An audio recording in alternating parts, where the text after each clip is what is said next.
Cyber crime হয়, cyber attack হয়, kidnapping হয়, সাইবার কিডন্যাপিং হয়। বন্ধুরা, happy new year, good evening. এই নতুন বছরটা আমরা আশা করব আমাদের জীবনে খুব ভালো এবং প্রসপারাস নিউ ইয়ার হবে, এবং আমি আপনাদের জন্য সেই কামনা করব। আপনাদের এই নতুন বছর খুব শুভ হোক, আনন্দময় কাটুক সারা বছর। তার সাথে আপনারা বিভিন্ন জায়গায় বেড়াতে যান, আনন্দ উপভোগ করুন, বিভিন্ন উৎসব অনুষ্ঠান দেখুন। দুটো জিনিস বলার, আমাদের এখানে আমাদের এই পাড়াতেই, এই যে আমি যেখানে থাকি থানাপাড়ায়, এই রাস্তাতে শোনা গেল পুলিশে 6 লাখ। এখানে কেউ কোনো কিডন্যাপ করে, কোনো বাচ্চাকে কিডন্যাপ করে এখানে রেখেছে, এবং সেখান থেকে মোবাইলের টাওয়ার ট্র্যাকিং করে এখানে সমস্ত বাড়ি বাড়ি সার্চ করছে। তো বাইদি ভাই পরবর্তীতে সেটার কোনো একটা মীমাংসা হয়েছে, সেটা পরে বোঝা গেছে, সেটা পরে বলছি। তার আগে বলি, একই সময়ে একটা ঘটনা কিন্তু ঘটে গেছে ইউএসএতে। সেটা কয়েকদিন আগের ঘটনা। আজকে যেহেতু এই ঘটনাটা ঘটলো, তো প্রাসঙ্গিকভাবে মনে হয় যে সেই ঘটনাটাও বলি। একদম নতুন ঘটনা। আপনারা জানেন সাইবার ক্রাইম হয়, সাইবার অ্যাটাক হয়, কিডন্যাপিং হয়, যেটা কিডন্যাপিং এর কথা এখনই বললাম, কিন্তু সাইবার কিডন্যাপিং হয়। এই বিষয়টা আমিও আজকে প্রথম শুনলাম, এবং আমি স্টান্ড হয়ে গেলাম যে অপরাধীদের মোডাস অপারেন্ডি কিভাবে দিন দিন চেঞ্জ হচ্ছে, এবং সেটা কিভাবে হয়, এবং তার থেকে আপনারা কি করে বাঁচবেন, আপনারা সেটার আওতায় পড়বেন কিনা, এই বিষয়টা নিয়েই এখানে আলোচনার বিষয় আমার আজকে। সেটা হচ্ছে চীন দেশের একটি ছেলে, হুজাং বোধহয় তার নাম, আমি নামটা ঠিক বলতে পারবো না আমাদের। তো সে আমেরিকার উডি বলে একটি জায়গা আছে, ওদের আমেরিকাতে তো 50টার মতো স্টেটস আছে, তার একটা স্টেটস হচ্ছে উডি বা প্রভিন্স। সেখানে সে একটি স্কুলে পড়ে, 17 বছরের ছেলে। তো হঠাৎ করেই তার বাবা মার কাছে একটি খবর যায় যে ছেলেটিকে আমরা কিডন্যাপ করেছি, আপনি তার জন্য টাকা দিন। কত টাকা? $80,000 তাকে দিতে হবে। তো সেই সঙ্গে সঙ্গে সেই স্কুল কর্তৃপক্ষকে যোগাযোগ করে, এবং স্কুল কর্তৃপক্ষকে FBI এর সাথে যোগাযোগ করে, লোকাল পুলিশের সাথে যোগাযোগ করে, এবং তারা বিভিন্নভাবে ইনফরমেশন কালেক্ট করতে করতে, এবং ইতি অবসরে দেখা যায় কিডন্যাপাররা সেই ছেলের বিভিন্ন ধরনের ছবি পাঠাচ্ছে। সেই গভীর অরণ্যে একটা বরফময় জায়গায় সে আটকে আছে, এবং ছেলেটির ভয়েস মেসেজে তার পিতামাতার কাছে আর্তি করছে যে আমাকে বাঁচাও, ওরা মেরে ফেলবে, নালে এই ব্যাপার। তো এই বিষয়গুলো এই রকম যখন চলছিল খোঁজ খবর, তার মাঝখানেই সেই ছেলেটির পিতামাতা সেই কিডন্যাপারদের অ্যাকাউন্টে $80,000 পেমেন্ট করে, এবং তারপরে যথারীতি ইতি অবসরে পুলিশ, আমেরিকার পুলিশ সেই ছেলেটিকে ট্রেস আউট করতে পারে। এবং যেটা শোনা যায় সেটা হচ্ছে ভয়ঙ্কর ব্যাপার, ছেলেটিকে আদৌ কিডন্যাপ করা হয়নি, ছেলেটির ব্রেনকে ম্যানিপুলেট করা হয়েছিল, এবং প্যারেন্টসদেরও ম্যানিপুলেট করা হয়েছিল সে আর্টিফিশিয়াল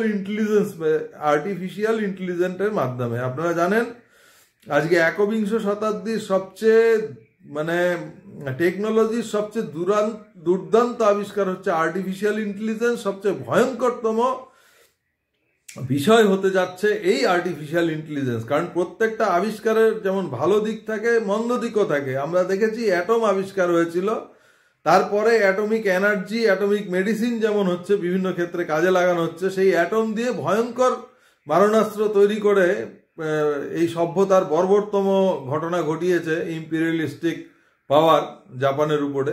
তো সেটা আলাদা বিষয়। তো এটা কিভাবে হয়, এই ক্ষেত্রে যেটা হয়েছে, সেই ছেলেটিকে ম্যানিপুলেট করা হয়েছে, তাকে বলা হয়েছে কোনো একটা জায়গায় গিয়ে লুকিয়ে থাকার জন্য।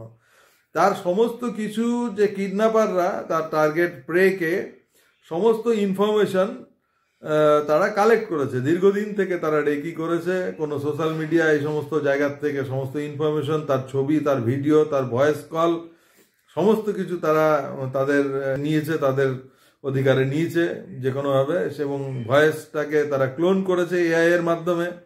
ছবি, ভিডিও যেগুলো ছিল সোশ্যাল মিডিয়াতে সেগুলোকে ম্যানিপুলেট করেছে, সেগুলো তার পিতামাতার কাছে পাঠিয়েছে অন্যরকম ব্যাকগ্রাউন্ড দিয়ে, এসব করে যে ছেলে এরকম ডিস্ট্রেসের মধ্যে আছে, তার কল, ছেলেটির যে ভয়েস সেটা ক্লোন করে নিয়ে সেই পিতামাতার কাছে ভয়েস কল পাঠানো হয়েছে, যে আমি ভয়ঙ্কর বিপদে আছি, আমাকে বাঁচাও, এই সমস্ত কিছু কিন্তু টোটালি আর্টিফিশিয়াল ইন্টেলিজেন্সের মাধ্যমে করা হয়েছে এবং করে সেখান থেকে তাদের $80,000 সেখান থেকে হাতিয়ে নিয়েছে। এই যে ঘটনাটা, এটা আপনাদের কেন বললাম, এটা বলার পেছনে একটাই ব্যাপার, যে আজকে এখানে হচ্ছে আমরা মনে করছি আমেরিকাতে একটা হাইফাই একটা ব্যাপার, সায়েন্টিফিক একটা ভয়ঙ্কর ইন্টেলিজেন্সের ব্যাপার সেখানে হয়ে গেছে, তা আমাদের কি আছে?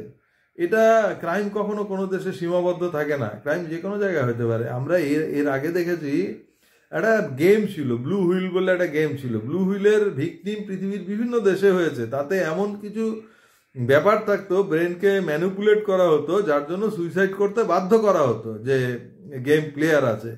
এইখানেও সেরকম কিছু হয়েছে, ব্রেন ম্যানিপুলেট করা হয়েছে। এখানে যে আক্রান্ত যে ছেলেটি, এরকম কোনো গেমের মাধ্যমে বা কোনো রকম তার সাথে নিয়মিত যোগাযোগ করার মাধ্যমে তাকে বলা হয়েছে অমুক জায়গায় তাকে লুকাতে হবে। লুকানোর পরে এরকম ছক কষে নিয়ে সেখান থেকে পয়সা এক্সটোর্ট করা হয়েছে।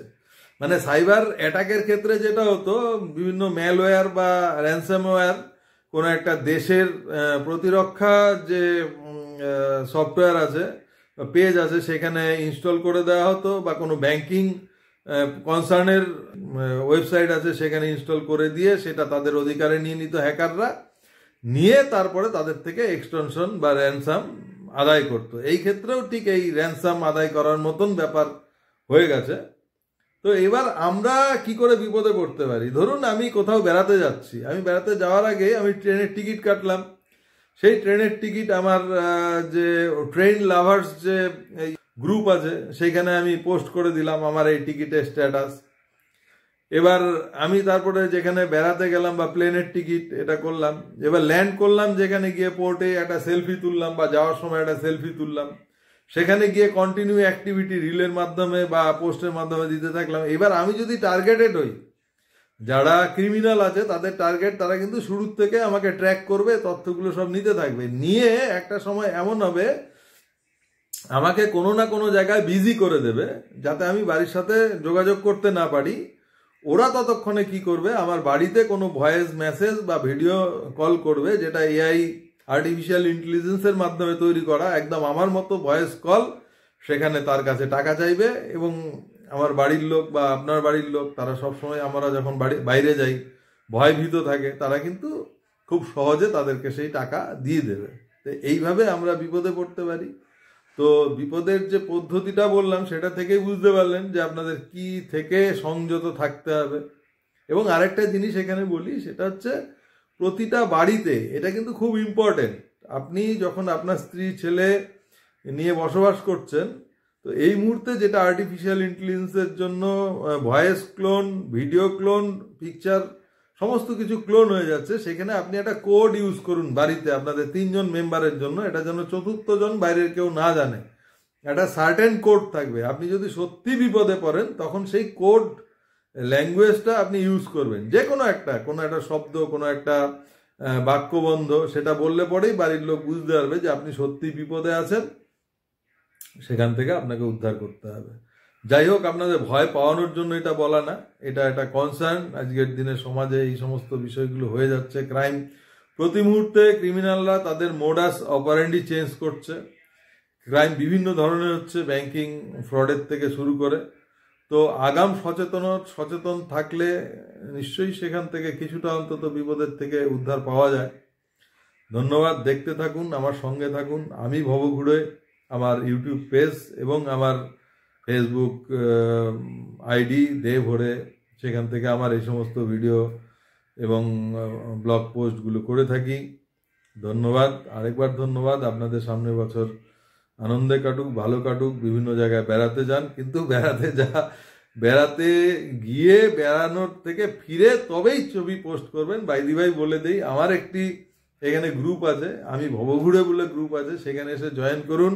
আপনাদের ভ্রমণের গল্প, ছবি সেখানে শেয়ার করুন, নিশ্চিতে করুন। সেখানে বিভিন্ন ধরনের রেস্ট্রিকশন সেখানে আছে, প্যারামিটার, কোনো ভয় নেই। আপনার গল্প নির্দ্বিধায় বলুন, আমরা সবাই একটা ফ্যামিলি, আমি ভবঘুরে নিয়ে আমরা সবাই থাকবো। এবং আপনাদের কাছে আমার এই যে কথাগুলো বললাম সেগুলোর আপনাদের ভালো মন্দ সেগুলো ব্যক্ত করবেন, আপনাদের কোনো সুচিন্তিত মন্তব্য থাকলে সেটা জানাবেন। বাইদি ভাই আরেকটি প্যারালাল ভিডিওতে আমি যেটা বললাম পাসপোর্ট রিলেটেড কিছু ব্যাপার, সেগুলো নিয়ে যদি আপনাদের আরও কোনো কোয়ারি থাকে আমাকে বলবেন, আমি নিজেই নিজের পাসপোর্ট বাড়িতে প্রসেস করি, তো সেটা আপনাদের আমি বলে দিতে পারবো কি করে আপনি করতে পারবেন। ধন্যবাদ, শুভরাত্রি।